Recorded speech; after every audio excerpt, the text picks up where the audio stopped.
Hi everyone, thanks for making the left turn for today, Saturday, September 9th, 2017.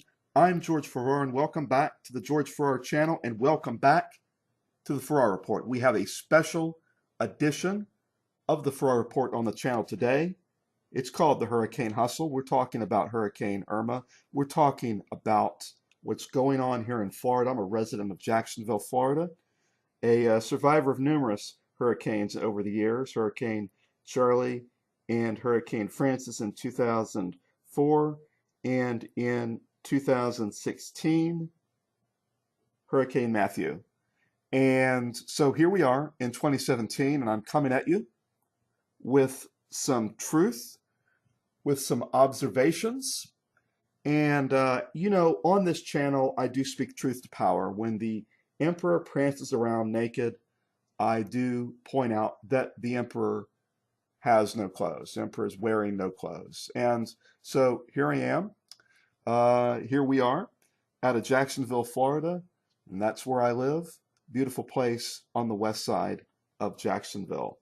And so I am waiting out the storm. I have made the necessary preparations and taken the necessary precautions, but I don't like how this past week went because Hurricane Irma has yet to even arrive uh, to make landfall onto Florida, but we have emerged back on Tuesday out of the Labor Day weekend. Okay, so we're looking at right now. It's Saturday.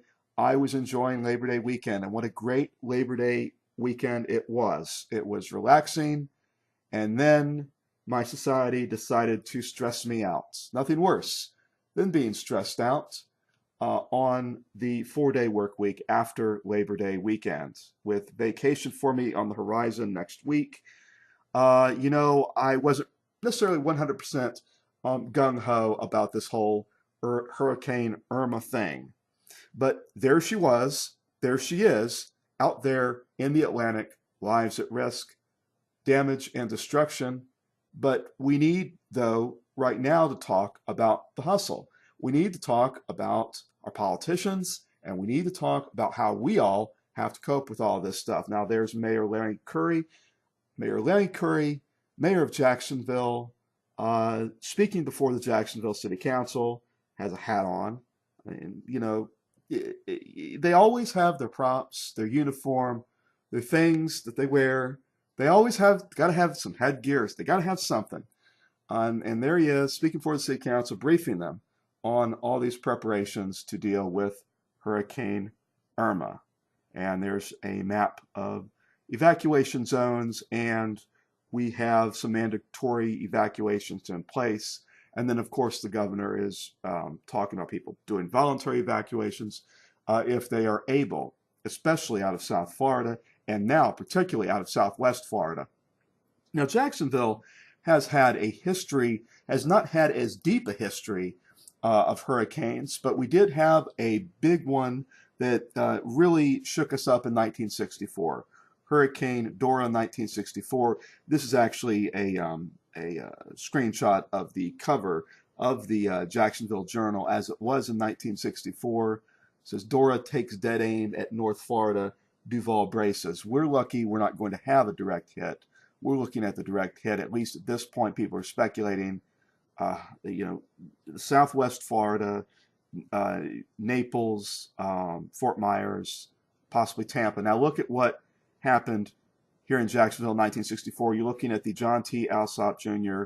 Bridge, otherwise known as the Main Street Bridge. And there's a big, huge parking lot that I actually remember later on. I remember around 1980, 81, seeing that general area, that parking lot, near the old Sears building. A lot of flooding was going on back then in 1964. We can expect a lot of rain as we flash forward into 2017. Okay, September 9th, 2017. Now we're looking at traffic about a day or two ago. All these people being told to evacuate, leave now, get out. Get out or be prepared to hunker down. Now, if you live in the Keys and the South Florida, and maybe some people in Central Florida, certainly people on the coast, I can understand. But I would like people to think about whether all of this evacuation is absolutely necessary, whether we could build an infrastructure to withstand and to shelters and more convenient ways to deal with people. Look at, though, at the size of this hurricane. Now, I had to deal with my inconveniences here or there, but we really have to look at what is capitalism doing. And people being forced essentially to be refugees within their own country, going into Georgia, North Carolina, South Carolina, you name the state, people are going there. And they're going up I-95. And you come into Jacksonville, a lot of them will take 295. A lot of traffic on I-95, though the times I've experienced it, Thursday night was particularly bad. Friday night was not as bad, ironically. And so you have all these people, and you think about it. Okay, so you're going to up and go with your money and all of what you can scavenge for yourself and gather to have with you and to go somewhere. Now here is an alternate highway that people could take, US 1. Now US 1 goes off further more into a northwesterly, if you look North Florida, goes into Georgia, going up towards Waycross, and then you can go into central Georgia through US 1. So we have very limited highways when you think about it. Very limited. That's an old-time highway. 75 is like I-95 is an interstate. And Interstate 75 experienced, really, from what they're saying on the evacuation, most of the heavy traffic.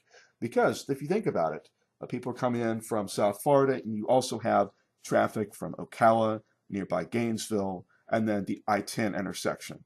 Okay, so we have all of this going on. Everyone's going in and out, well, mostly going out of the state. We also have a back road that people that are going east-west use, that can use 90. 90, especially in West Florida going into Alabama, is pretty cool. It has some limitations, I think, in North Florida so far as narrowness of the roads. And again, infrastructure. And you are putting the middle class and the poor mostly. Okay, your rich people, they're going to fly. Someone will, don't worry, the limo will get them out, and everything will be just fine. And some people flee to other cities, and then, it is what it is with people, But and you got I-10, east-west, okay, taking you out to Alabama. When you think about it, though, people at risk in their cars, worrying about whether they're going to have enough gas to get where they need to go, going to hotels. Heard about the Motel 6 chain has turned people away in Jacksonville, even though we're expecting some wind. There's some issues. Now, what I'd like to do is go over a couple things that I saw on the Other 98%, which is a Facebook page I follow. And it's kind of interesting. Look at some of this, and we'll think about this. Segregate people into flood zones. Raise prices so people can't escape. Threaten people with deportation and arrest for seeking shelter. We know that sheriff down in Polk County wanted to arrest people on warrants if they went to a shelter. Ridiculing idiots who stayed on TV. Some people can't go. Some people are elderly. Some people don't have the means, okay?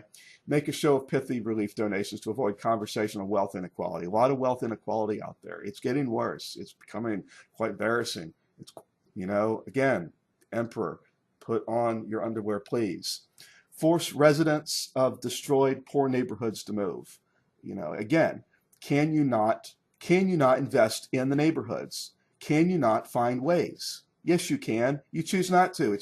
You can't get enough money. You can't make enough money off people. Redevelop flip properties that mark up to richer, whiter residents. Some people could get wiped out. They'll never return. Guess what? Guess what? And guess who wins? The banks, the insurance companies, and the people that have been ripping you off and gouging you. And then they point the finger at you and go, well, everything ran out 5 days before the storm, and then everything became inconvenient. And yes, we have Hurricane Harvey off to the west, having been wrapped up and finished. So far as its weather influence, it's gone, but the impact, they're recovering and are in just the first weeks of recovery. And yet people are on this highway. Where are they going? Think about it. Did I leave the oven on? What will my boss think if I can't get back on time? Is my house going to get looted and robbed? Am I going to get looted and robbed just simply on the highway itself, the safety? Think about women with children, mothers, fathers, daughters, sons, children, old people, elderly people, and everyone's just out there. Think about all of these things. Now, We've talked about the hurricane hustle, but I want to tell you there are ways to kind of get out there onto Facebook and become a part of what I'm kind of working on, and I want to invite you to be a part of it. On the Jack's Left Politics and History channel, it's the Jack's Left on YouTube. I look at the politics and history of Jacksonville, Florida.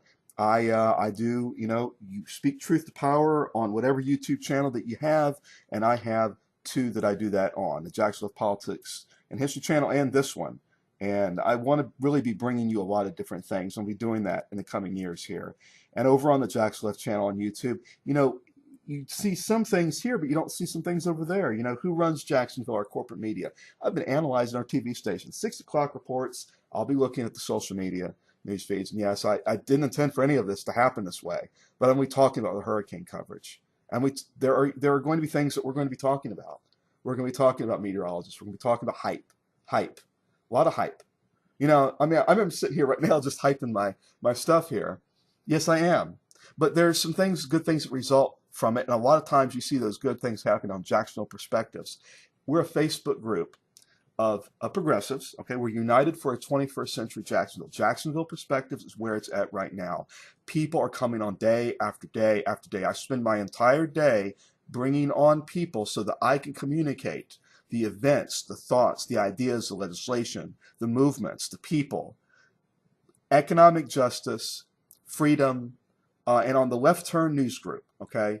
On the Left Turn News Group on Facebook, we look at things on a national, international scale. Again, looking at national civil rights, looking at what's going on with our economy. Where are the scamsters and the grifters? I want to do a lot more looking at consumer things and looking at how it is we can fight back. I want to thank you for watching. It's been crazy with the hurricane hustle. Hustle along with me for a while. I'll keep you posted on how things are going right here on the channel. Take it easy. See you later.